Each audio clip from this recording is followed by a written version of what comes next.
श्रद्धालुओं, जय श्री कृष्ण, जय श्री राम, जय श्री राधे राधे, जय श्री महाकाल। इस वीडियो में आपको श्रवण कराएंगे मणिद्वीप का वर्णन। श्रवण कीजिएगा। व्यास जी कहते हैं, राजन, मध्य भाग में शोभा पाने वाला वही भवन भगवती जगदम्बा का है। उसमें 4 मंडप है। प्रत्येक मंडप हजार हजार स्तंभों से युक्त है। पहला श्रृंगार मंडप, दूसरा मुक्ति मंडप, तीसरा ज्ञान मंडप और चौथा एकांत मंडप नाम से विख्यात है। इन मंडपों में अनेक प्रकार की चांदनियां तनी हैं। भांति भांति के धूपों से इन्हें सुवासित किया जाता है। ये सुंदर मंडप कांति में करोड़ों सूर्यों के समान प्रकाशमान है। इन मंडपों के चारों ओर केसर, मल्लिका और कुंद की वाटिकाएं कही जाती है। राजन, इन वाटिकाओं में पुष्कल गंध वाले मर्दों से परिपूर्ण तथा मदशावी असंख्य दिव्य भृंग विराजमान हैं। चारों मंडपों के सभी ओर महापद्माटवी है। उसकी सीढ़ियाँ रत्नों से बनी हुई हैं। वह अमृत के समान मधुर रस से परिपूर्ण है। वहाँ भौरे सदा गुंजार करते रहते हैं। कारंड नाम के पक्षियों तथा हंसों से वह सदा भरी पूरी रहती है। उसके चारों ओर के तट सुगंध से सुवासित रहते हैं। इस प्रकार की असंख्य वाटिकाओं की सुरम्य सुगंधों से मणिद्वीप सुवासित है। पहला श्रृंगार मंडप है। उसके मध्य भाग में एक दिव्य सिंहासन पर बैठी देवी विराजमान है। वहाँ सभासद रूप से रहने वाले प्रधान देवता, देवांगनाएं तथा संपूर्ण अप्सराएं विविध स्वरों से भगवती जगदम्बा के सामने गान करती हैं। दूसरा मुक्ति मंडप है। उसके मध्य भाग में विराजने वाली कल्याणमयी भगवती शिवा प्रत्येक ब्रह्मांड निवासी भक्तों को सदा मुक्ति प्रदान करती है। राजन, तीसरे प्रकार का मंडप ज्ञान मंडप है। भगवती वहाँ विराजमान होकर ज्ञान का उपदेश करती है। एकांत मंडप संज्ञक चौथे मंडप में भगवती जगदम्बा अनंग, कुष्मा आदि सचिवा शक्तियों के साथ बैठकर जगत की रक्षा के विषय में सदा परामर्श करती हैं। राजन, चिंतामणि ग्रह देवी का प्रधान स्थान है। मूल प्रकृति भगवती भुवनेश्वरी के 10 शक्ति तत्व सोपान रूप से वहाँ उपस्थित है। उनसे युवा भगवती का ऊंचा मंच महान शोभा पाता है। ब्रह्मा, विष्णु, रुद्र और सदाशिव ये चारों देवता उस मंच के पाए हैं। सदाशिव को उस मंच का पटरा कहा जाता है।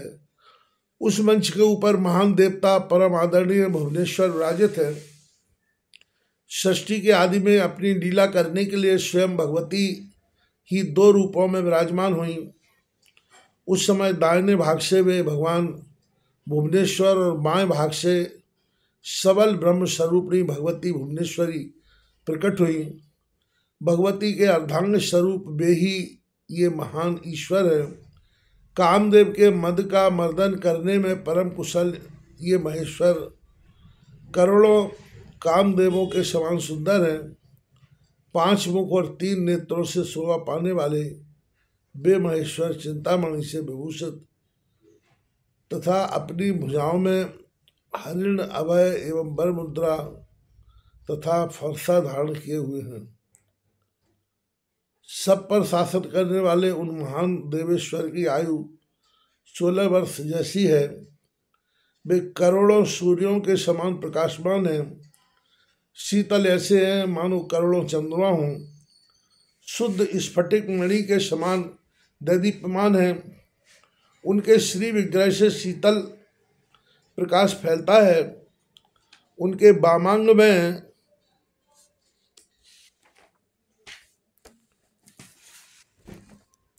भगवती भुवनेश्वरी विराजमान है। 9 प्रकार के रत्नों से बनी हुई दिव्य करधनी भगवती के कटिभाग की छवि बढ़ा रही है। संतप्त सुवर्ण और बैदूर मणि से संपन्न बाजूबंद देवी की भुजाओं को सुशोभित किए हुए हैं, जिसमें सुवर्ण के समान चमक है तथा जिसकी आकृति श्री चक्र जैसी है। ऐसा छतरी वाला कर्ण फूल भगवती भुवनेश्वरी के मुख कमल को मनोहर बना रहा है। देवी के ललाट की कांति के वैभव ने अर्ध चंद्रमा की शोभा को तुच्छ बना दिया है। बिंबा फल को तिरस्कृत करने वाले लाल होंठों और मनोहर दांतों से देवी परम सुशोभित है। कुमकुम और कस्तूरी के सुंदर तिलक से उनका मुखमंडल असीम शोभा पा रहा है। वे चंद्रमा और सूर्य जैसी आकृति वाली रत्न निर्मित दिव्य चूड़ामणि मस्तक पर धारण किए हुए हैं। उदयकालीन शुक्र तारा के समान स्वच्छ नासिका भूषण उनके प्रकाश में परम साधन बना हुआ है। कंठ के भूषण में लटकती हुई मोती की स्वच्छ लड़ी से देवी अतिशय शोभा पाती।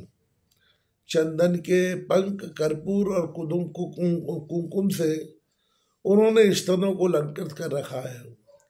विभिन्न प्रकार के अद्भुत उनके कंधे शंख के समान सुंदर जान पड़ते हैं। अनार के दानों के सदृश स्वच्छ दांतों की पंक्तियों से वे महान शोभा पाती हैं। मस्तक पर अमूल्य रत्नों का मुकुट धारण करने से वे अत्यंत सुशोभित हो रही हैं। देवी के मुख कमल पर अलकावली छाई है और उस पर मतवाले भ्रमर मंडरा रहे हैं। कलंक की कालिमा से रहित चंद्रमा की भांति उनका मुख स्वच्छ मुखमंडल है। गंगा के जल तरंग जैसे सुंदर नाभि से वे शोभा पाती हैं। मणियों से जड़ित मुद्रिका उनकी अंगुलियों को सुशोभित किए हुए है। कमल दल की आकृति धारण करने वाली 3 नेत्रों से वे अतिशय मनोहर जान पड़ती हैं। शान पर चढ़ाकर स्वच्छ किए हुए महाराग और पद्मराग मणि के समान उनकी उज्जवल कांति है। रत्न निर्मित किंकड़ी और कंकड़ से वे विचित्र शोभाशाली हो गई है। मणियों और मोतियों की मालाओं में रहने वाली अपार शोभा उनके चरण कमल से उत्पन्न हुई है। रत्नमय विस्तृत अंगुलियों के प्रभाजाल से उनके कर कमल शोभा पा रहे हैं। उनकी कंचुकी में गुथे हुए विविध रत्न प्रकाश फैला रहे हैं। मल्लिका की सुगंध से पूर्ण धम्मिल अर्थात केश पाश की माला पर भ्रमण करने वाले भ्रमर भगवती भुवनेश्वरी के मुख को घेरे हुए हैं। अतिशय गोल सघन एवं उच्च उरेजों के भार से भगवती सिवा कुछ अलसाई हुई जान पड़ती है। उनकी 4 भुजाएं पास, अंकुश, बर और अभय मुद्रा से सुशोभित है। वे संपूर्ण श्रृंगारों से संपन्न अत्यंत सुकुमार अंगों वाली समस्त सौंदर्य की आधार सर्वस तथा निष्कपट करुणा की मूर्ति है। भगवती ने स्वयं अपने मधुर स्वर से वीणा के स्वर को तुक्ष कर दिया है। वे कोटि कोटि सूर्यों और चंद्रमाओं की कांति को धारण किए हुए हैं। बहुत सी सखियां, दासियां, देव स्त्रियां तथा अखिल देवव्रत भगवती भुवनेश्वरी के चारों ओर घेरकर बैठे हुए हैं। इच्छा शक्ति, ज्ञान शक्ति और क्रिया शक्ति से देवी संयुक्त थे। तुष्टि, पुष्टि, कीर्ति, कांति, क्षमा, दया, शोभा, मेघा ये मूर्तिवती होकर भगवती के पास विराजती हैं। जया, विजया, अजिता, अपराजिता, नित्या, विलासिनी, दोगध्री, अघोरा और अमंगमाला ये 9 पीठ शक्तियां भगवती पराम्बा की सेवा में सदा तत्पर रहती हैं। शंख निधि और पद्म निधि ये निधियां भगवती के पार्श्वभाग में विद्यमान है। नवरत्न बहा, कांचन शुभा और सप्त धातु बहा संगक नदियां इन उपर्युक्त निधियों से निकलती हैं। राजेंद्र सभी नदियां सुधा सिंधु में जा रही हैं। इस प्रकार की विशिष्ट शक्तिशाली वे भगवती भुवनेश्वरी महाभाग भुवनेश्वर के वाम अंक में विराजती हैं। उन्हीं के संग से भुवनेश्वर को सर्वेश होने की योग्यता प्राप्त हुई है। इसमें कुछ अन्यथा विचार नहीं करना चाहिए। राजन, अब इस चिंतामणि ग्रह का परिमाण सुनो। यह अति विशाल भवन 1000 योजन लंबा चौड़ा कहा जाता है। इसके उत्तर भाग में बहुत से सुदीर्घ प्राकार हैं। इनके उत्तर भाग में बहुत से सुदीर्घ प्राकार है। पूर्व प्राकार से उत्तर प्राकार क्रमशः दुगने परिमाण में है। ऐसा कहा जाता है भगवती का यह मणिद्वीप भूमि पर न रहकर अंतरिक्ष लोक में सुशोभित है। ना तो प्रलय काल में इसका नाश होता है और न षष्ठी के समय में इसकी उत्पत्ति, किंतु कार्यवश पट की भांति निरंतर इसमें संकोच एवं विकास होता रहता है। वहाँ जितने परकोटे हैं उन सबकी शोभा उस चिंतामणि ग्रह की अवधि से सापेक्ष है। वहीं भवन भागवती महामाया के विराजने का स्थान कहा जाता है। राजन, जो प्रत्येक ब्रह्मांडवर्ती उपासक है तथा देवलोक, नागलोक और मनुष्यलोक आदि अन्य लोकों में जो श्री देवी के भक्त है, वे सभी यहाँ आते हैं।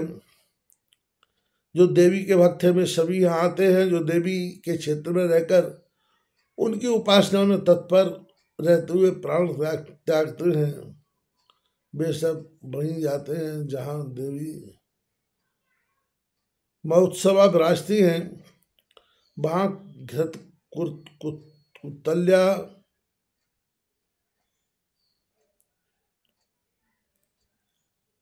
दुग्धकुल्या, दधिकुल्या, मधुस्रवा, अमृतभा, द्राक्षारसवहा, जम्बूसवहा तथा आम्रेक्षुर सभा आदि हजारों श्रेष्ठ नदियां प्रवाहित होती हैं। वहाँ मनोरथ रूपी फल वाले बहुत से वृक्ष, बावलियां तथा कूप भी हैं। वे सभी यथेष्ट पान करने योग्य फल आदि प्रदान करते हैं। उनमें किंचित मात्र भी कमी नहीं है। मणिद्वीप में रोग से किसी का शरीर क्षीण नहीं होता। कभी भी बुढ़ापा अथवा मात्सर, चिंता, मात्सर, काम और क्रोध से रहित है। वहां रहने वाले सभी युवावस्था से संपन्न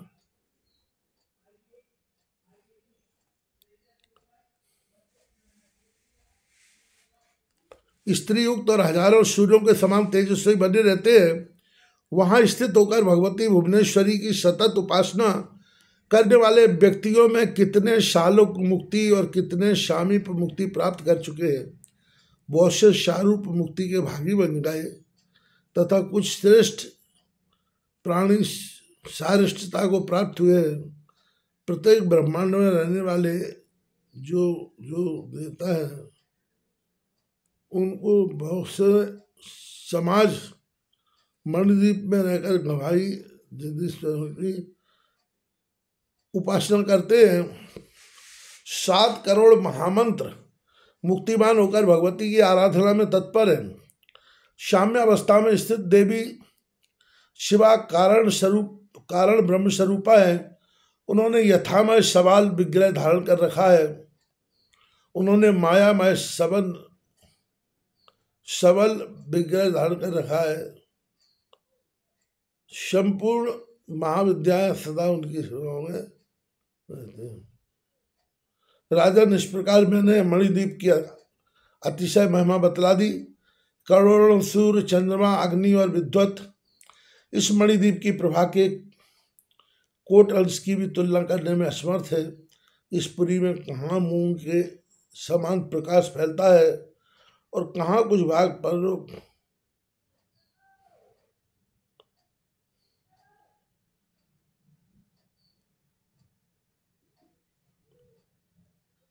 इस पुरी में कहीं मूंगे के समान प्रकाश फैलता है और कुछ भाग मरकत मणि की छवि धारण किए हुए।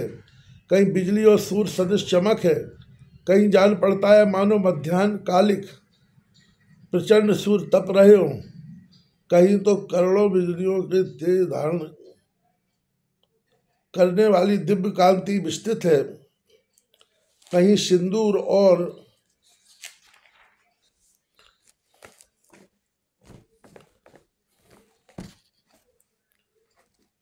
नीलेंद्र मणि के समान छवि दृष्टिगोचर होती है।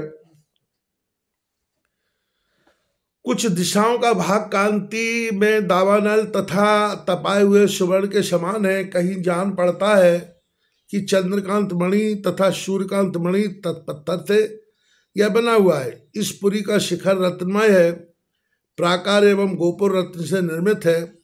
रत्नमय वृक्षों, पत्रों और फूलों से यह भली भांति सुसज्जित है।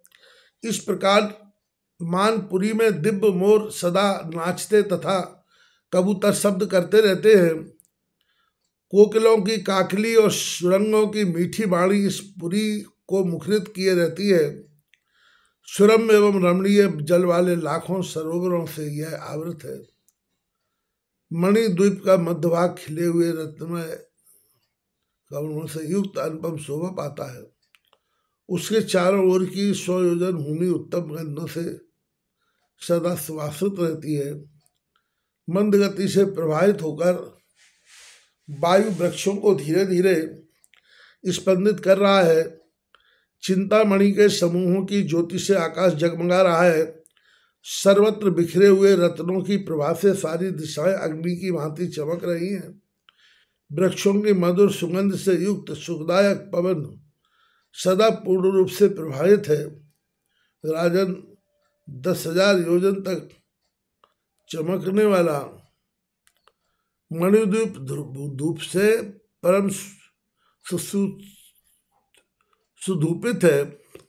दर्पण युक्त इस मणिद्वीप की दिशाएं रत्नमय जालियों के छिद्रों की शोभा धारण करके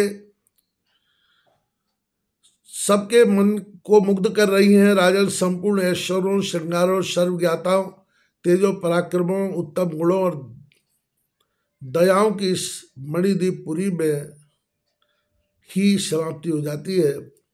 राजन, राजा के आनंद से लेकर ब्रह्मलोक पर्यंत जितने आनंद हैं वे सब कुछ पुरी में ही विद्वान है। राजन, तुम्हारे सामने इस मणिद्वीप की महिमा का वर्णन कर दिया। महादेवी का यह परम धाम संपूर्ण लोकों से अतिशय श्रेष्ठ है। इस मणिद्वीप के स्मरण मात्र से संपूर्ण पाप नष्ट हो जाते हैं। यदि मरण समय में मणिद्वीप का स्मरण हो जाए तो प्राणी वहीं जाता है। 8वें अभ्यास से आरंभ करके यहाँ तक के विषय को अध्याय पंचक कहते हैं। सावधान होकर नित्य इसका पाठ करने वाला प्राणी भूत, प्रेत और पिशाच आदि की बाधा से मुक्त हो जाता है। नवीन ग्रह बनवाए तथा वास्तु देवता की पूजा के अवसर पर यत्न पूर्वक इसका पाठ करना चाहिए। इससे वहाँ कल्याण होता है।